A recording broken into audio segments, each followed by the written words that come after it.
CCTV ফুটেজে দেখা যায় বুধবার রাতে রাজধানীর রায়ের বাজার ইটাখোলা এলাকায় রিপনের ওয়ার্কশপের সামনে আসাদুলের ওপর ধারালো চাকু ও ইট দিয়ে অতর্কিত হামলা করে দুর্বৃত্তরা। এ ঘটনায় পুলিশ অভিযান চালিয়ে প্রধান আসামি আক্তার সহ 4 জনকে আটক করে। উদ্ধার করা হয় মোটরসাইকেল ও হত্যাকাণ্ডে ব্যবহৃত চাকু। শনিবার দুপুরে ডিএমপি মিডিয়া সেন্টারে সংবাদ সম্মেলনে জানানো হয়, মাদক ও টাকার বিরোধ নিয়ে পূর্ব শত্রুতার জেরেই হত্যা করা হয় আসাদুলকে। তার বন্ধুর মাধ্যমে এই গভীর রাতে এই জায়গাতে ডেকে আনা হয়। একটি জরুরি সলা পরামর্শ অথবা আলাপ রয়েছে, এরকম একটি তথ্য দিয়ে তাকে নিয়ে আসা হয়।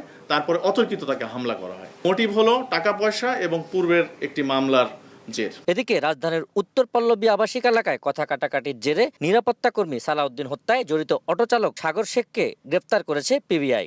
এই বিষয়ে রাজধানীর 60 ফিটে উত্তর কার্যালয়ে সংবাদ সম্মেলনে পিবিআই এর পক্ষ থেকে জানানো হয়, সিসি ক্যামেরার ফুটেজ দেখে আসামি শনাক্ত করে 16 এপ্রিল রাত 2:30টায় সাগরকে মিরপুর 11 নম্বর থেকে গ্রেফতার করা হয়। তাকে নিষেধ করলো যে এখানে ঢোকা যাবে না। রিকশা চালক ভীষণভাবে ক্ষিপ্ত হয়ে কথা কাটাকাটিতে লিপ্ত হলো। একটা পর্যায়ে রিকশা চালক নেমে বেপরোয়াভাবে মারপিট শুরু করলো।